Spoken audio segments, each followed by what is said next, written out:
السلام علیکم ورحمۃ اللہ وبرکاتہ. الحمد للہ وحدہ والصلاة والسلام علی من لا نبی بعدہ اما بعد فاعوذ باللہ من الشیطان الرجیم. بسم اللہ الرحمن الرحیم.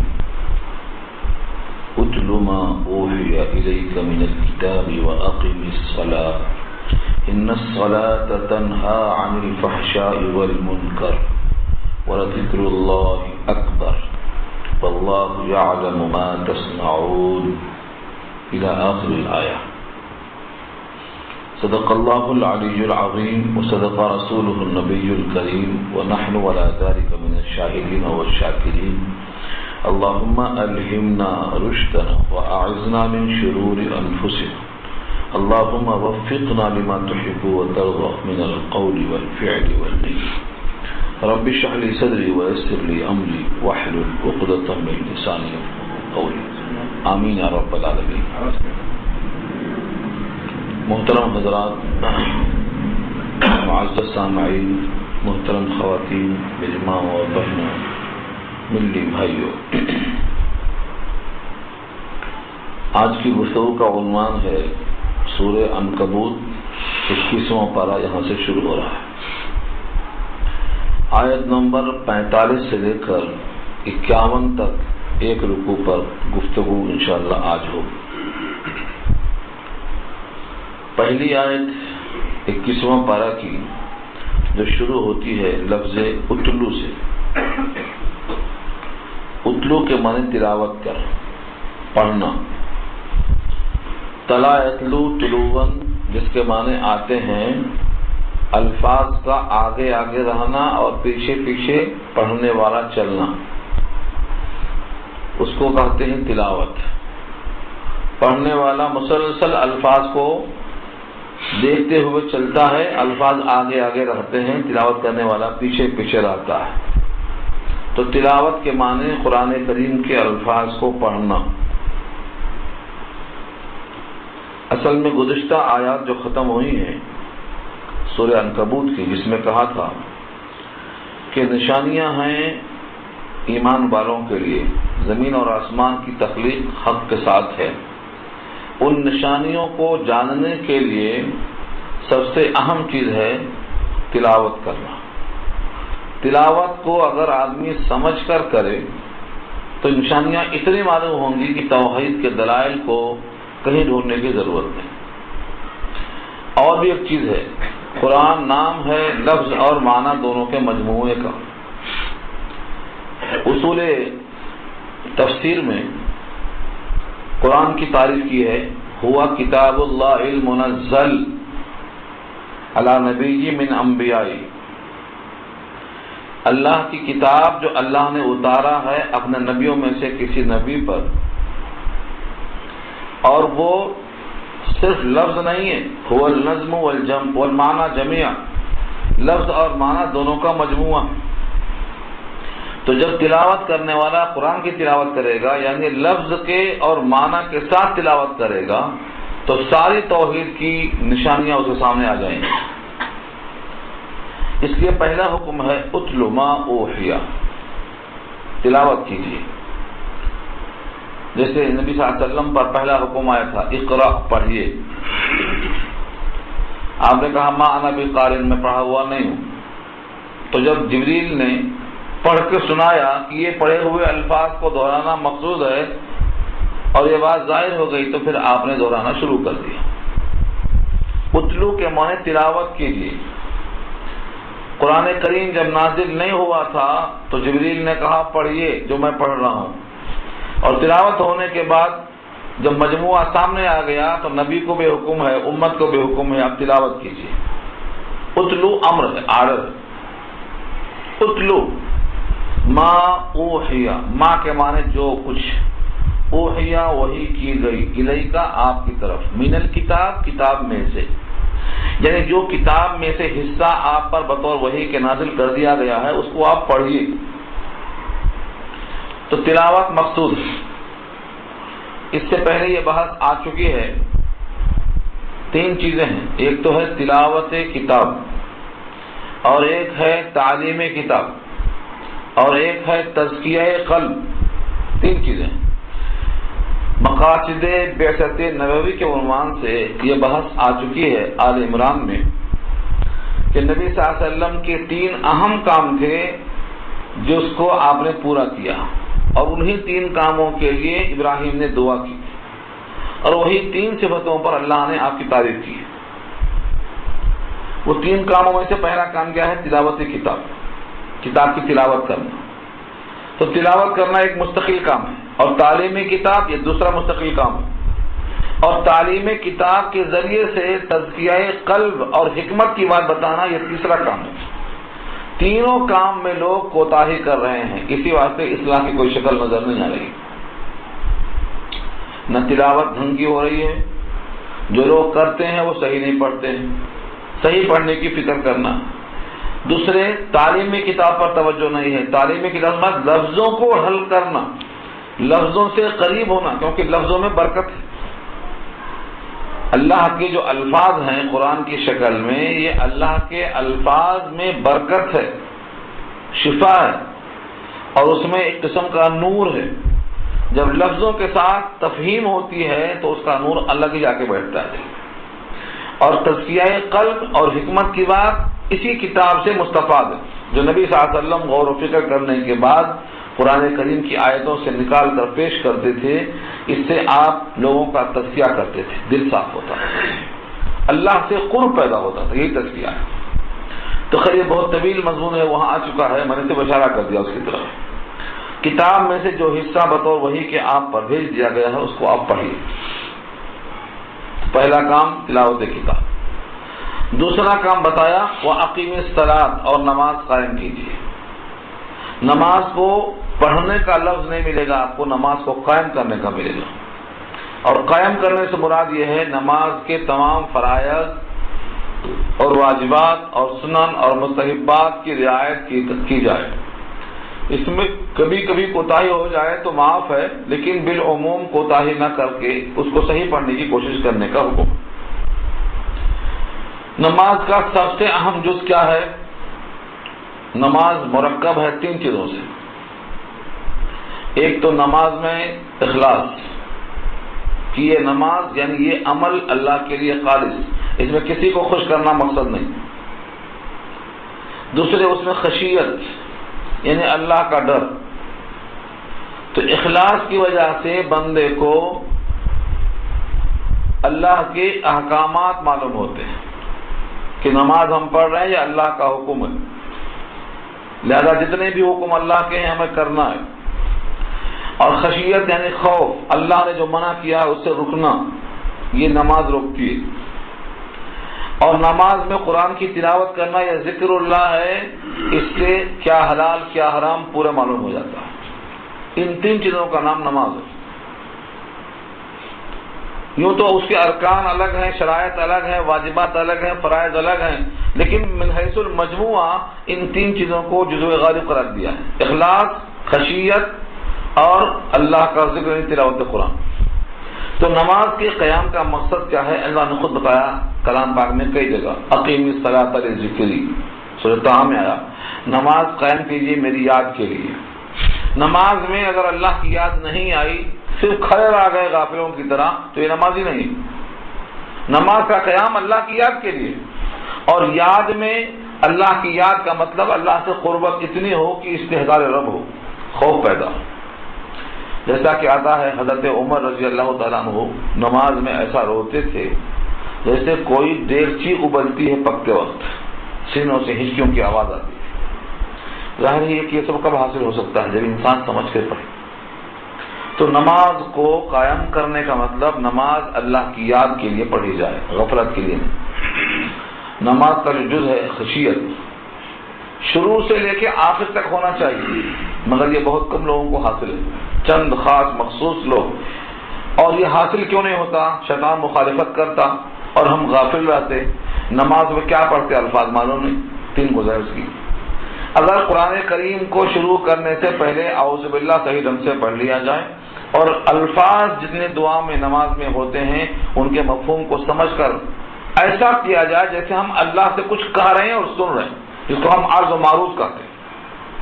جیسے آپ سے ہم بات کر رہے ہیں، ایسے اللہ سے بات کرنا جس کو بولتے ہیں عرض و معروض کرنا، پیش کرنا. ایسی اگر نماز ہے تو وہ نماز کی اہمیت ہے، وہ نماز اللہ کا قرب پیدا کرتی ہے. آگے صفات اس کے آ رہے ہیں. لیکن کم سے کم اگر پوری نماز میں اخلاص نہیں آ رہا ہے تو بوقت قیام جب تکبیر تحریمہ کہا کے اللہ اکبر کہا کے ہاتھ بانٹتے ہیں تو اس وقت کم سے کم اتنا آ جائے کہ میں اللہ کے سامنے کھڑا ہوں، اللہ مجھے دیکھ رہے ہیں. اگر یہ ادنا درجے کا بھی استحضار آ گیا تو کم سے کم نماز آپ کے ذمہ سے ادا ہو جائے گی. اتنا تو کم سے کم ہونا چاہیے استحضار. بعض لوگوں نے کہا ہے کہ اس کے بعد اگر استحضار نہیں ہے تو قابل عفو ہے، معافی ہے. لیکن حضرت مفتی شفیع صاحب رحمۃ اللہ علیہ لکھتے ہیں سورہ بقرہ کی تشریح کرتے ہوئے واستعینوا بالصبر والصلاۃ کے تحت کہ جو نماز نہیں پڑھتا ہے وہ تو ہے ہی غلط، اس کے مقابل پڑھنے والا تو صحیح ہے، کیسی بھی پڑھ لیتا ہے وہ. لیکن خطرہ یہ ہے کبھی کبھی کہ مالک کے سامنے اگر نوکر موجود ہونے کے باوجود خلاف ورزی کرتا ہے اور گھور کے دیکھتا ہے اور جو حکم کرنے کا ہے وہ بجا نہیں لاتا ہے تو غیر حاضر ہونے والے غلام کے مقابلے میں زیادہ گستاخ کہلاتا ہے. یہ خطرہ بھی لگ سکتا ہے. یہ حضرت کی رائے ہے. اس لیے کوشش کرنا چاہیے کہ نماز میں بھی کھڑے ہو کر، حاضر ہو کر بھی غیر حاضر ہونا یہ بہت بڑا جرم ہے. یعنی جسم سے حاضر اور دماغ سے، توجہ سے، خشیت سے غیر حاضر، یہ عمل بھی اچھا نہیں ہے، اچھی علامت نہیں ہے. آگے خود فرمایا اللہ تعالیٰ نے ان الصلاۃ تنہا عن الفحشاء والمنکر. دو لفظ ہے، ایک فحش جمع اس کی فحشہ، ایک ہے منکر. دو لفظ ہے. ان دونوں چیزوں سے نماز روک دیتی ہے. ان الصلاۃ بے شک نماز، تنہا روکتی ہے، عن الفحشاء فحش یعنی بے حیائی سے، والمنکر بری بات سے. فحش کے معنی آتے ہیں بے حیائی کا کام. ہر ایسا کام جس کو عام انسان بھی چاہے وہ کافر ہو یا مومن ہو اس کو بے حیائی کہے اور انسانیت کے خلاف سمجھے. مثل زنا ہے، چوری ہے، ڈکیتی ہے. ایسے کام ہیں جن سے انسان چاہے وہ کسی بھی طبقے کا ہو ان کو برا سمجھتا ہے. ایسے برائی کو فحش کہتے ہیں. اور منکر کہتے ہیں جس پر شریعت نے نکیر کیا ہو، اعتراض کیا ہو، اگرچہ اس کی غلطی سب پر واضح نہ ہو، اس کو منکر کہتے ہیں. تو نماز کی خصوصیت یہ ہے، اللہ فرماتے ہیں کہ نماز روک دیتی ہے. ترجمہ کہا ہے روک دیتی ہے یا روکتی ہے، تھوڑا فرق ہے دونوں میں. نماز روکتی ہے بے حیائی سے اور منکر سے، مگر رکتا نہیں آدمی. اگر ترجمہ کر دیں گے روک دیتی ہے تو پھر جس کو روک دیتی ہے وہ رک جانا چاہیے. مگر ہم دیکھتے ہیں کہ بہت سے لوگ نمازیں بھی پڑھتے ہیں اور غلط کام بھی کرتے ہیں، دوسروں کا مال قصب کر لیتے، دوسروں کا زمین ہڑپ کر لیتے. ایک صاحب کا ذکر لکھا ہے، امام ابن کثیر نے نقل کیا ہے. ابو ہریرہ روایت کرتے ہیں کہ ایک صاحب کا تذکرہ آیا نبی کی بارگاہ میں کہ فلاں شخص نماز رات میں پڑھتا ہے لیکن چوری کو بھی نکلتا ہے، آخری رات میں چوری بھی کرتا. تو آپ نے کہا ان قریب اس کی نماز اس کے بے حیائی سے اور اس کے برے کام سے اس کو روک دیجیے. چنانچہ بعد میں یہ ملی خبر کہ اس نے اپنے تمام غلطیوں سے توبہ کر لیا. تو نماز روکتی ہے، روک دیتی ہے نہیں، روکتی ہے. جیسے قرآن اور حدیث مومنوں کو روکتا ہے لیکن مومن نہیں مانتے. قرآن و حدیث مومن کو روکتا ہے جھوٹ سے، مگر کون مانتا؟ بہت کم لوگ مانتے. قرآن و حدیث میں اللہ کے ذریعے سے، نبی کے ذریعے سے روکا گیا ہے، جتنے برے کاموں سے روکا گیا ہے، کون روکتا؟ تو ایک تو مطلب یہ ہے کہ نماز روکتی ہے مگر لوگ رکتے نہیں. ایک مطلب تو یہ لیا بعض لوگوں نے. اور بعض شارحین کہتے ہیں کہ اگر نماز حقیقت میں اپنے تمام فرائض اور تمام صفات کے ساتھ پڑھی جائے تو بالخاصہ اس کی تاثیر یہ ہے کہ گناہوں سے روک دیتی ہے. نمازیں یا تو چھوڑ دے گا یا تو گناہوں کو چھوڑ دے گا، دونوں چیزیں نہیں ہو سکتی. تو نماز میں یہ تاثیر ہے، مگر شرط یہی ہے کہ نماز ایسی ہو جو اس کا حق یعنی اخلاص ہو، خشیت ہو، اور جو الفاظ اللہ سے کہتا ہے وہ عرض و معروض کی طرح سے پیش کرتا. اگر یہ کیفیت ہے تو انشاءاللہ نماز اس کو بے حیائی سے منکرات سے روک دے گی۔ بلکہ یہاں تک لکھا ہے اگر تم دیکھو کہ کوئی شخص بے حیائی سے منکرات سے نہیں رکتا ہے، نمازیں پڑھتا ہے، تو سمجھ لو کہ اس کی نماز ہی نہیں ہوئی، نماز اس کی نماز ہی نہیں ہوئی۔ تو نماز کی تاثیر ہے کہ بے حیائی سے منکرات سے روک دیتی ہے، اور نماز تو اللہ کی یاد کے لیے ہے۔ جب تک نماز میں ہے تب تک تو اللہ کو یاد کر رہا ہے، اس کے بعد بھی اللہ کی یاد بہت بڑی چیز ہے۔ وَلَذِكْرُ اللَّهِ أَكْبَرُ، اور اللہ کی یاد بہت بڑی چیز ہے۔ لفظ اکبر تو آپ جانتے ہیں اس میں تفضیل ہے، اکبر اس میں تفضیل ہے، یعنی سب سے بڑی چیز۔ دنیا میں جتنی چیزیں ہیں ان میں تمام چیزوں میں سب سے بڑی چیز اللہ کی یاد ہے۔ جیسے اللہ سب سے بڑے ہیں ایسے اللہ کی یاد بھی سب سے بڑی ہے۔ جیسے ہم کہتے ہیں اللہ اکبر، اللہ ہر چیز سے بڑا ہے، ایسے ہی اللہ کی یاد بھی سب سے بڑی ہے۔ فرمایا وَلَذِكْرُ اللَّهِ أَكْبَرُ، اتنا تو آپ جانتے ہیں، اللہ اکبر، اللہ سب سے بڑا ہے۔ یہاں اس میں اضافہ ہے ذکر کا، اور اللہ کی یاد بھی سب سے بڑی چیز ہے۔ اللہ کی یاد کتنی بڑی چیز ہے نہیں پتا، سب سے بڑی چیز۔ یہاں تک کہ نبی صلی اللہ علیہ وسلم نے فرمایا تمہاری زبان ہمیشہ اللہ کی یاد میں تر بتر رہے۔ اس صحابی نے کہا تھا مجھے کوئی نسخہ بتائیے جو میرے واسطے کافی ہو جائے جنت میں جانے کے لیے۔ تو فرمایا کہ تم ہمیشہ اللہ کی یاد میں رہو، تمہاری زبان ہمیشہ تر بتر رہے۔ اور تمام اذکار میں سب سے زیادہ اہم ذکر کیا ہے؟ تلاوت قرآن۔ افضل الذکر تلاوت القرآن، قرآن کی تلاوت تمام اذکار میں سب سے عمدہ ہے۔ تو اللہ کی یاد بہت بڑی چیز ہے۔ نماز میں جس طرح اللہ کو یاد کرتے ہو، نماز کے باہر بھی اللہ کو یاد کرو، کیونکہ بڑی چیز ہے۔ اور آگے فرمایا جس طرح تم نماز میں کھڑے ہوتے ہو یہ خیال ہوتا ہے کہ مجھے اللہ دیکھ رہا ہے، یا کم سے کم میں اللہ کو دیکھ رہا ہوں، نہیں پہنچ سکے ہو تو مجھ کو تو اللہ دیکھ رہا ہے، ماننا پڑے گا۔ تو فرمایا کہ نماز کی 5 وقت ٹریننگ اس واسطے ہوتی ہے کہ تم جو کچھ کرتے ہو نماز میں بھی اللہ دیکھ رہا ہے، ایسے ہی نماز کے باہر بھی اللہ دیکھ رہا ہے۔ اس لیے آگے فرمایا واللہ یعلم ما تصنعون، تم جو کرتے ہو اللہ جانتے ہیں۔ یہاں تصنعون ہے، صنعت سے بنا ہے، صنعت و حرفت بنانا، یہاں تعملون نہیں کہا، تفعلون نہیں کہا، تم جو کرتے ہو نہیں، تم جو بناتے ہو اپنے زندگی کے اعمال سے جنت یا جہنم، وہ اللہ جانتا ہے۔ واللہ یعلم ما تصنعون، صنع کے معنی آتے ہیں تیار کرنا، صنعت فیکٹری کو بولتے ہیں جہاں نئی چیزیں بنتی ہیں۔ تو ما تصنعون کے معنی تم جو بناتے ہو اپنے ذریعے سے، اپنے زبان کے ذریعے، افعال کے ذریعے، جنت کو بناتے ہو یا جہنم کو بناتے ہو، اچھے اعمال پیدا کرتے ہو یا برے اعمال پیدا کرتے ہو، واللہ یعلم، اللہ کو خبر ہے، ما تصنعون جو تم بناتے ہو۔ یہ ایک آیت میں جو بات کہی گئی ہے، نمبر 1 تلاوت، نمبر 2 نماز کا قیام، اور ان دونوں کا فائدہ یہ ہے کہ آدمی بے حیائی سے منکرات سے رک جاتا ہے، اور جب اللہ کی یاد میں رہتا ہے تو یہ اس کی زبان سے بہت بڑا عمل صادر ہوتا ہے۔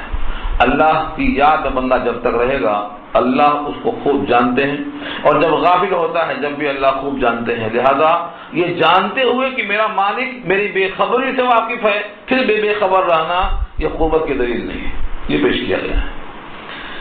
آگے اہل کتاب یعنی یہودی اور عیسائی مجادلہ کرتے تھے، بحث کرتے تھے، اور بحث کرنے میں 2 قسم کا رخ ہوتا ہے۔ ایک تو بحث میں آدمی سنجیدگی سے بحث کرتا ہے، اور ایک ہوتا ہے کہ سختی اور غلظت اور شدت میں آ جاتا ہے، اونچی آواز میں آ جاتا ہے، آتے چڑھا دیتا ہے۔ ان دونوں میں کون سی چیز مفید ہے؟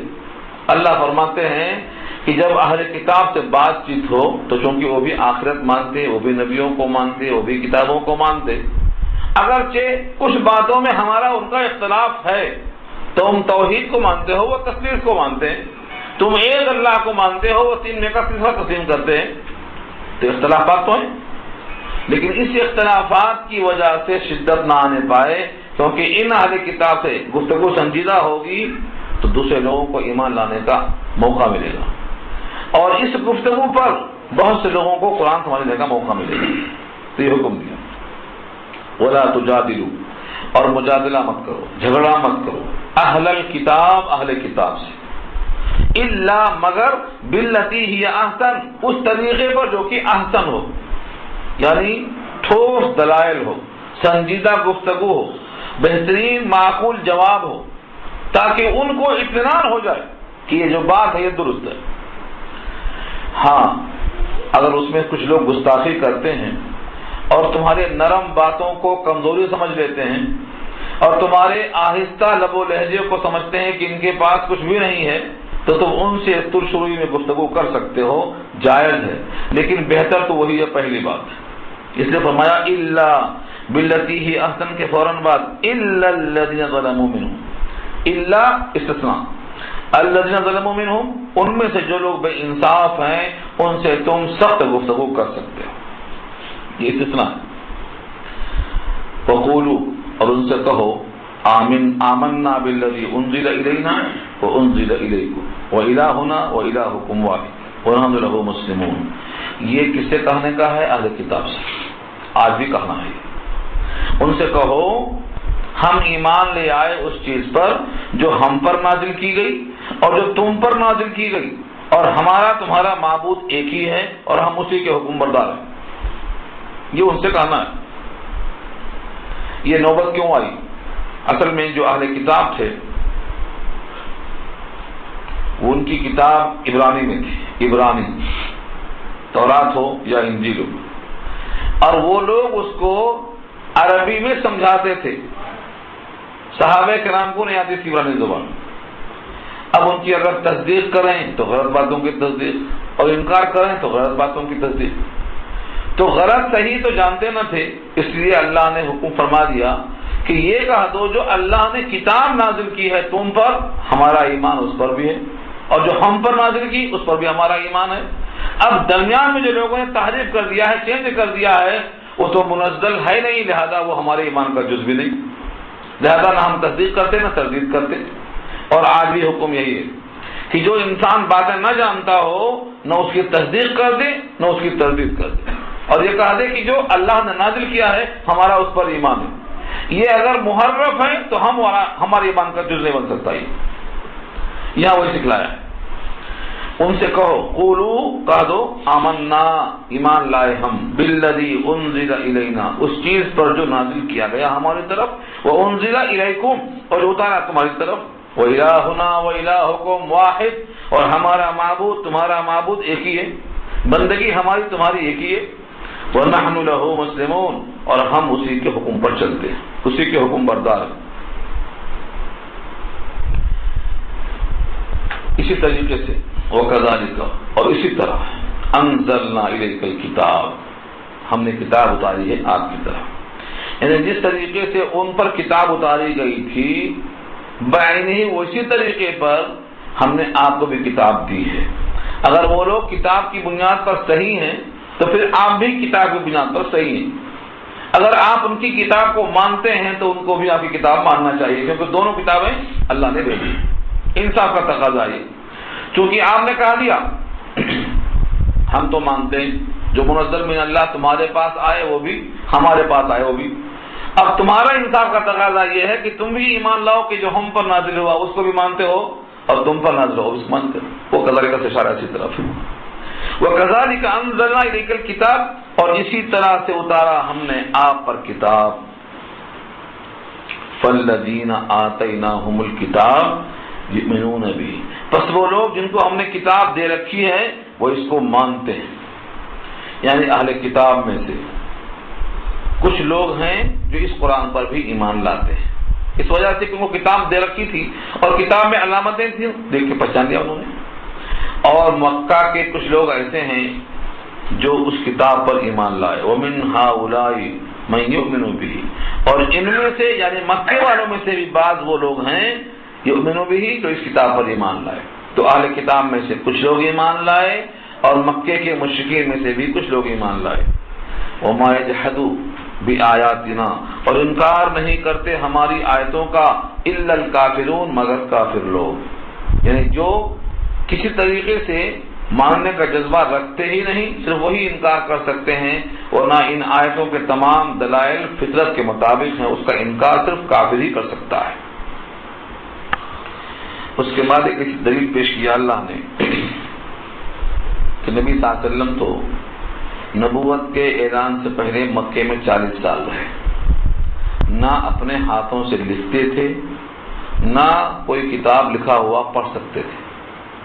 آپ کا نہ لکھنا اور نہ پڑھنا اتنا عظیم معجزہ ہے، اگر بفرض محال آپ لکھتے بھی پڑھتے بھی تو ان کو یہ موقع تھا بولنے کا کہ بہت سی کتابیں سابقہ لوگوں کی جمع کر لیے ہوں گے، اس کو پڑھ لیے ہوں گے، مضامین کو لکھ لیے ہوں گے، مرتب کر لیے ہوں گے، سوچ کر ایک نئی کتاب تیار کر دیے ہوں گے اور موقع دے کر کے ہمارے پاس پیش کر دیے ہوں گے۔ یہ سب امکانات ہیں، اگرچہ تب بھی قرآن کریم کے جو الفاظ ہیں وہ تو معجزہ ہیں کہ سارے انسان مل کے نہیں بنا سکتے، تب بھی تھا چیلنج، لیکن اب تو یہ چیلنج اور مضبوط ہو گیا کہ نہ آپ کو لکھنا اور نہ آپ کو پڑھنا آتا۔ پھر اللہ تعالیٰ نے 40 سال تک تمہارے درمیان رکھا کہ نہ وہ کبھی لکھتے تھے نہ کبھی پڑھتے تھے، نہ کسی کے پاس جا کے کچھ سیکھا آپ نے۔ پھر یکایک زبان سے ایسے الفاظ، ایسے مضامین جو الفاظ کے لحاظ سے بھی سب کو چیلنج کرتے ہیں اور مضامین کے لحاظ سے سب کو چیلنج کرتے ہیں، ایک لفظ آج تک کوئی غلط ثابت نہیں کر سکا۔ تو مضامین کا یہ حال ہے کہ ان کے معنی میں کوئی غلطی نہیں، الفاظ کا یہ حال ہے کہ وہ جیسے الفاظ کو بنانے پر قادر نہیں۔ پھر آپ امی ہیں، نہ لکھتے تھے نہ پڑھتے تھے، اس طریقے سے آپ کا امی ہونا اور آپ کا نہ پڑھنا یہ بہت بڑا معجزہ اللہ کی طرف سے، اسی کو یہاں بتایا گیا ہے۔ وَمَا كُنْتَ تَتْلُو مِن قَبْلِهِ مِن کتاب، کوئی کتاب اس سے پہلے آپ تلاوت نہ کرتے تھے، کوئی کتاب پڑھتے نہ تھے آپ، بغیر کوئی کتاب پڑھے ہوئے ایسے بہترین مضامین کے الفاظ زبان سے نکلتے ہیں، تو یہ کیا ہے؟ معجزہ ہے۔ وَلَا تَخُطُّهُ بِيَمِينِكَ، اور اپنے دائیں ہاتھ سے آپ کوئی خط نہیں کھینچتے تھے، لکھنا تو بہت دور کی بات ہے، کوئی خط بھی نہیں کھینچتے تھے آپ۔ تخطُّهُ، خط کھینچنا، بیمین کیوں کہا؟ کیونکہ عام طور سے لوگ دائیں ہاتھ سے لکھتے ہیں، ہاں کچھ لوگ لفٹر بھی ہوتے ہیں بائیں ہاتھ سے لکھتے ہیں مگر بہت کم، اس وقت یہاں کہا ہے وَلَا تَخُطُّهُ بِيَمِينِكَ، اور آپ اپنے دائیں ہاتھ سے کوئی خط بھی نہیں کھینچتے تھے، نہ مطلب لکھتے تھے۔ تو کوئی کتاب پڑھے نہیں، کوئی چیز لکھے نہیں، اگر بفرض محال آپ لکھتے ہوتے، کوئی کتاب پڑھتے ہوتے تو کوئی یہ کہہ سکتا تھا کہ سابقہ بہت سی کتابیں تھیں، ان کو جمع کر لیا ہوگا اور پڑھ کر کے لکھ لیا ہوگا، ذہن کو صاف کر کے مرتب کر لیا ہوگا، موقع دے کے پیش کر دیا ہوگا، مگر یہ بھی نہیں ہے۔ اور اس کے اوپر اتنا بہترین مضمون ہے کہ ساری کائنات کو چیلنج ہے کسی نہ کسی کر لے، اور مضمون ایسا ہے کہ ایک بات غلط ثابت کر کے دکھاؤ، یہ علامت ہے کہ آپ نے جو کچھ کہا ہے یہ بالکل حق ہے۔ اگر آپ فرض محال لکھے ہوتے ہاتھوں سے، مضامین جمع کیے ہوتے، تب تو شک کرنے والوں کو اور موقع مل جاتا۔ اس لیے فرمایا اذن، تب تو لرتاب المبتلون، شبہے میں پڑ جاتے جھوٹ بولنے والے۔ لرتاب ارتیاب سے ہے، شک میں، شبہے میں پڑ جاتے، مبتلون باطل کہنے والے، جھوٹ کہنے والے اور شک میں پڑ جاتے۔ یہ اللہ کی طرف سے ہے، تو دوسروں کے حق میں نہ پڑھنا نہ لکھنا عیب ہے، اور نبی کے حق میں نہ پڑھنا نہ لکھنا یہ معجزہ ہے۔ بعض لوگوں نے ایک استدلال کیا ہے، آپ نے سنا ہوگا سورہ فتح میں کہ مکہ کے مشرکوں نے کہا تھا کہ رسول اللہ ہم نہیں مانتے، سورہ حدیبیہ میں آپ محمد رسول اللہ کے بجائے محمد ابن عبداللہ کو لکھو، رسول اللہ کو مٹا دو۔ کاتب تھے حضرت علی، انہوں نے کہا میں اپنے ہاتھوں سے رسول اللہ کو نہیں مٹاؤں گا۔ آپ نے ان کے ہاتھ سے کاغذ اور قلم لے لیا اور خود رسول اللہ کاٹ کر محمد ابن عبداللہ لکھ دیا۔ تو آپ نے لکھا اور آپ نے پڑھا، ورنہ کیسے کاٹتے؟ لیکن یہ بات درست نہیں ہے، صحابہ اس پر متفق ہیں کہ بطور معجزہ کہ آپ نے ایسا کیا، بطور معجزہ کہ آپ نے ایسا کیا۔ اور اگر معجزہ کے طور پر نہ بھی ہو تو کسی ایک لفظ کو لکھ لینا اور کسی ایک لفظ کو پڑھ لینا، اس سے کوئی پڑھا لکھا نہیں کہا جاتا، لہذا اس واقعے سے کوئی استدلال نہیں کر سکتا۔ بل هو آیات بینات فی صدور الذین اوتوا العلم، بلکہ وہ تو آیتیں ہیں اور واضح آیتیں ہیں، یعنی قرآن کریم کی جو مضامین کی باتیں ہیں، ایسی نشانیاں ہیں جو بالکل صاف صاف واضح ہیں، مگر کہاں واضح ہیں؟ فی صدور الذین اوتوا العلم، جن کو علم دیا گیا ہے ان کے سینوں میں۔ قرآن کریم کو اللہ نے محفوظ کرنے کا دو ذریعہ بتایا، ایک کاغذ اور کتاب، اور ایک لوگوں کا سینہ اور زبان۔ بلکہ وہ ایسی آیتیں ہیں جو نشانیاں صاف صاف کہاں ہیں؟ لوگوں کے سینوں میں ہیں، جنہیں علم دیا گیا ہے کتاب کا۔ کروڑوں انسان ہیں جن کے سینوں میں قرآن محفوظ ہے اور جن کی زبان سے نکلتا ہے معلوم ہوتا ہے کہ دیکھ کے پڑھ رہے ہیں۔ یہ کیا ہے؟ یہ قرآن کریم کی حفاظت کا اللہ کا وعدہ ہے۔ دنیا کی کوئی کتاب کے حافظ آپ کو ایسے نہیں ملے ہیں، نہ آئندہ ملیں گے۔ یہ بھی قرآن کا ایک معجزہ ہے۔ اتنا طویل کلام، 6666 آیتیں اور ترتیب کے ساتھ بلا کسی ادنا فرق کے یاد ہونا، اور ایک دو انسان نہیں، کروڑوں انسان۔ یہ اس قرآن کریم کی حفاظت کا جو اللہ نے وعدہ کیا تھا، یہ اس کا ظاہر سبب بتایا اللہ نے۔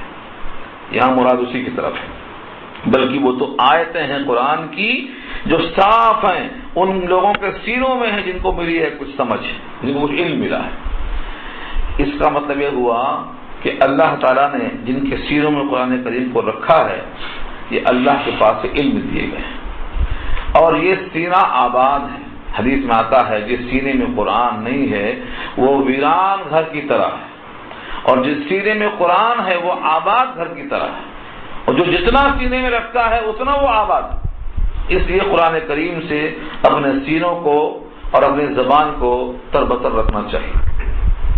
اللہ فرماتے ہیں اتنا پیارا کلام ہے جو لوگوں کے سینوں میں محفوظ ہے، دلائل کے ساتھ آراستہ ہے، اب بھی کوئی انکار کرتا ہے تو بے انصافی ہو سکتا ہے، انصاف پر رہتے ہوئے انکار کی گنجائش نہیں ہے۔ وَمَا يَجْحَدُ بِآيَاتِنَا، اور نہیں انکار کرتے ہماری آیتوں کا إِلَّا الظَّالِمُونَ، مگر بے انصاف لوگ، جو بے انصاف کرتے ہیں، حد دھرمی کرتے ہیں، حجت کو صحیح تسلیم نہیں کرتے ہیں، ایسے ہی لوگ انکار کر سکتے ہیں، ورنہ قرآن کریم کا انکار کرنے کی کوئی گنجائش نہیں۔ اس بے انصافی کا ایک نمونہ پیش کیا۔ ظالم لوگ، بے انصاف لوگ قرآن کی آیتوں کا انکار کیسے کرتے ہیں، کیسے حد دھرمی کرتے ہیں؟ وقالوا، اور کہتے ہیں لولا انزل علیہ آیات من ربہ، کیوں نہیں نازل کی گئی ان پر کوئی نشانی ان کے رب کی طرف سے؟ اس سے مراد کیا لیتے ہو؟ حضرت موسیٰ کی لاٹھی، ایسا کچھ دکھاؤ۔ حضرت صالح کی اونٹنی جو پہاڑ سے نکلی ہے، ایسا دکھاؤ۔ حضرت عیسیٰ کا چمکنا، ید بیضا، یہ بھی دکھاؤ۔ حضرت عیسیٰ ہاتھ پھیرتے مادرزاد آدمی اندھا ٹھیک ہو جاتا۔ تو کسی قسم کا مطالبہ کرنے کا مطلب یہ ہوتا تھا کہ جو انبیاء سابقین میں معجزات گزر چکے ہیں ان کا مطالبہ کرتے۔ مطالبہ کرنے میں کوئی حرج نہیں، لیکن اللہ کا اصول ہے جو پیچھے آ چکا ہے کئی دفعہ۔ جب لوگوں نے کہا تھا دسترخوان اتارو آسمان سے، دعا کرو دسترخوان آ جائے آسمان سے، ہم کھائیں خوش ہو۔ اللہ نے کہا دسترخوان اتارنا کوئی مشکل نہیں ہے، ہم اتار سکتے ہیں۔ ہمارا اصول یہ ہے کہ جب من چاہا مطالبہ ہم دے دیتے ہیں، اب بھی کوئی اگر نہیں مانتا ہے تو جینے کا حق ختم، ہم اسے ختم کر دیتے ہیں۔ اور اس امت کو ہمیں ختم نہیں کرنا ہے، کیونکہ اس کے بعد کوئی امت نہیں، یہ اس امت کو رکھنا ہے، باقی رکھنا ہے قیامت تک کے واسطے۔ لہذا من چاہا مطالبہ ہم نہیں پورا کریں گے، کیونکہ اگر اب بھی یہ نہیں مانیں گے تو ختم کر دیے جائیں گے، اور ختم کرنا مقصود نہیں ہے ہمارا۔ لہذا من چاہا معجزہ نہیں دکھایا جائے گا۔ ہاں، رہا سوال معجزات کا، قرآن کریم خود ایک معجزہ ہے۔ قرآن کریم خود معجزہ ہے، اور ایسا معجزہ ہے، سارے معجزے نبیوں کے ساتھ چلے گئے، لیکن یہ معجزہ قیامت تک کے واسطے رہے گا۔ آج بھی کوئی 3 آیتوں کی طرح بنا کر لانے پر قادر نہیں۔ اللہ کو چھوڑ کر سب کو جمع کر لو، ساری کائنات کو جمع کر لو، تو یہ چیلنج، یہ تحدی آج بھی باقی ہے۔ تو اللہ فرماتے ہیں ماننے والوں کے لیے یہ معجزہ بہت کافی ہے، اور نہ ماننے والوں کے واسطے من چاہ مطالبہ پیش کرنے کے بعد بھی اگر وہ نہیں مانیں گے تو جینے کا حق نہیں رہے گا۔ وقالوا، اور وہ کہتے ہیں لولا انزل علیہ آیات من ربہ، کیوں نہیں نازل کی گئی ان پر کچھ نشانیاں ان کے رب کی طرف سے تاکہ ہم اس کو دیکھیں اور مانیں؟ قل، جواب میں آپ کہہ دیجیے، انما الآیات عند اللہ، نشانیاں تو اللہ کے پاس ہیں، انما اس کے سوا کچھ نہیں، الآیات نشانیاں معجزات، عند اللہ اللہ کے پاس ہے، اللہ چاہیں گے تو بھیجیں گے، میں تمہارے مطالبات کو اللہ کے پاس پیش کر کے اس کا ظہور کرنے کے واسطے نہیں آیا ہوں، میں تمہارے پاس کھلا ہوا ڈر سنانے والا ہوں، انما انا نذیر مبین، وہ انما اور اس کے سوا کچھ نہیں، انا کہ میں نذیر مبین کھلا ہوا ڈر سنانے والا ہوں، تمہارے مطالبات رکھ کر منوا کر مطمئن کرنا میرا ذمہ نہیں۔ اور یہ قرآن کریم کا لب و لہجہ سورہ انعام میں دیکھو، بڑا تیکھا ہے۔ فرمایا کہ اگر کفار قریش کے مطالبات کو پورا کرنا آپ کو اتنا ضروری ہے تو آپ زمین میں سرنگ کھود لیجئے اور آسمان کو چہی لگا لیجئے اور لا سکتے ہیں تو ان کی معجزات پورا کر دیجئے، میں تو نہیں پورا کرتا۔ یہ لہجہ کتنا کھڑا ہے۔ وَإِنْ كَانَ كَبُرَ عَلَيْكَ إِعْرَاضُهُمْ فَإِنِ اسْتَطَعْتَ أَن تَبْتَغِيَ نَفَقًا فِي الْأَرْضِ أَوْ سُلَّمًا فِي السَّمَاءِ فَتَأْتِيَهُمْ بِآيَةٍ، لے جائیے کہیں سے، یعنی ان کے مطالبات میں نہیں پورا کروں گا کیونکہ مجھے معلوم ہے یہ ہٹ دھرم ہے، اب اس کے بعد بھی ایمان نہیں لائیں گے۔ رہا سوال یہ کہ ان کو مجبور کر دیا جاتا اور ان پر نشانی ایسی بھیج دی جاتی کہ گردنیں جھک جاتی۔ اللہ فرماتے ہیں یہ اختیار سے جو ایمان لانے والا عمل تھا اس کے خلاف ہے، ہم ایسا کرنے پر قادر ہیں۔ فَظَلَّتْ أَعْنَاقُهُمْ لَهَا خَاضِعِينَ، یہ آیت نازل ہوئی، ہم ایسا کچھ نشانیاں دکھا دیں کہ سب باختیار خود سجدے میں گر جائیں، یہ ہو سکتا ہے، لیکن جو اختیاری ایمان ہے جس میں ان کا امتحان ہے وہ مطلب ہمارا فوت ہو جائے گا۔ اسی لیے ہم نے ان کو مجبور نہیں کیا ہے بلکہ ان کے اختیار کو باقی رکھا ہے۔ اب بھی کوئی کہتا ہے کہ ہم مجبور محض ہیں تو یہ صحیح نہیں ہے۔ مجبور محض ایک فرقہ ہے جبریہ، وہ کہتا ہے ہم مجبور محض ہیں، ہم کچھ نہیں کر سکتے، ایسا نہیں ہے۔ تو نشانیاں دینا اللہ کے اختیار میں ہے، اللہ چاہیں گے تو ظاہر کریں گے، اللہ نہیں چاہیں گے تو ظاہر نہیں کریں گے، تمہارے مطالبے سے کچھ نہیں ہوگا، تمہیں ماننا ہے تو مانو اور نہیں ماننا ہے تو اپنا انجام دیکھ لو۔ انما و انما اور اس کے سوا اور کچھ نہیں، انا کہ میں نذیر ہوں، ڈرانے والا ہوں، مبین کھول کھول کر سنانے والا ہوں۔ آگے فرمایا کیا اتنا معجزہ ان کے حق میں کافی نہیں ہے کہ ان پر اللہ کا کلام نازل ہوا اور ان پر پڑھا جا رہا ہے، یہ معجزہ ان کے پاس کافی نہیں ہے؟ سوال کیا رب کریم، اولم یکفیہم، کیا ان کے حق میں کافی نہیں ہے؟ کیا ان کو یہ بات کافی نظر نہیں آتی؟ آوا کے معنی کیا؟ اصل میں سوالیہ آوا کے معنی کیا؟ لم یکفیہم، ان کو کافی نہیں ہے بات، انا کہ بے شک ہم نے انزلنا علیک الکتاب، اے نبی آپ پر کتاب اتاری۔ کتاب کہاں اتاری؟ آپ پر، یتلا علیہم اور پڑھی جاتی ہے ان پر۔ یہاں سے بات معلوم ہوئی کہ نبی صلی اللہ علیہ وسلم پر کتاب نازل ہوئی، لیکن نبی صلی اللہ علیہ وسلم اس کتاب کی تلاوت لوگوں پر کرتے تھے، اور علیہم سے معلوم ہوتا ہے کافروں پر تلاوت کرتے تھے۔ علیکم نہیں فرمایا، علیہم فرمایا۔ علیکم مانے تم پر اور علیہم مانے ان پر۔ اور اولم یکفیہم میں بھی ہم جمع کا صیغہ ہے لیکن غائب کے لیے ہے۔ وہ کفار قریش جو مطالبہ کرتے ہیں نشانیوں کا، کیا ان کے واسطے یہ کافی نہیں ہے کہ ہم نے آپ پر کتاب نازل کر دی ہے اور اس کی تلاوت ان پر کی جا رہی ہے؟ اس میں مسائل بہت ہیں۔ کیا معلوم ہوا؟ نمبر 1، قرآن کریم بطور نشانی کے کافی ہے۔ نمبر 2، قرآن کریم نبی صلی اللہ علیہ وسلم نے غیروں پر پیش کیا ہے، قرآن کریم ہی کے ذریعے سے اللہ کا پیغام ان کو پیش کیا ہے۔ لہذا اگر کسی بھی انسان کو حق کی دعوت دینا ہے تو ان پر کیا پیش کرنا چاہیے؟ قرآن پیش کرنا چاہیے۔ اور سورہ توبہ میں ایک جملہ آیا ہے، جب کسی مجرم کو پکڑ لیں تو اس مجرم کو مجرم نہ سمجھیں جب تک کہ اس کو کلام اللہ سننے کا موقع نہ مل جائے۔ اب وہ کلام اللہ سننے کے بعد نہیں مانتا ہے تو مجرم ہے، مانتا ہے تو مان سکتا ہے۔ لفظ وہاں ہے حتی یسمع کلام اللہ، تو قرآن کریم کو سنانے کا، سننے کا موقع ملنا چاہیے۔ آج یہ موقع مسلمانوں کے واسطے دستیاب نہیں ہے تو کافروں کے واسطے کہاں سے ہوگا؟ لوگ اپنی باتیں کرتے ہیں گھنٹوں 2 گھنٹوں، اپنی رائے دیتے ہیں، اپنا ذہن پیش کرتے ہیں، لیکن نبی نے قرآن کو پیش کیا ہے۔ جب نبی نے اپنے ذہن سے کم قرآن کے الفاظ زیادہ پیش کیا ہے تو دوسروں کو کیا موقع ہے کہ وہ اپنے کلام کو پیش کریں، اللہ کے کلام کو کم کریں۔ یہاں سے یہ بات معلوم ہوتی ہے کہ کسی کی اصلاح کرنے کے لیے ان پر تلاوت کرنا چاہیے۔ نبی صلی اللہ علیہ وسلم کو اللہ کا حکم اس انداز کا اور کئی مقام پہ آیا ہے۔ دیکھیے لفظوں کو، اولم یکفہم، کیا ان کے وہ کافی نہیں ہے یہ بات، انا انزلنا علیک الکتاب، کہ بے شک ہم نے اتاری ہے آپ پر کتاب، یتلا علیہم، ان پر پڑھی جاتی ہے، تلاوت کی جاتی ہے۔ تلا یتلو تلوبن کا تلاوت کرنا، صلا علی آئے تو ان پر پڑھنا، اور یہ پورے زندہ ہے۔ ہمارے پاس جو اصول ہے، قرآن پاک پڑھا جاتا ہے لوگوں پر جب وہ مر جاتے ہیں۔ یہاں کیا کہا ہے؟ لوگوں پر پڑھنا جبکہ وہ زندہ ہو، اگر وہ کافر بھی ہیں تو ان پر پڑھنا ہے تاکہ وہ اسلام میں داخل ہو۔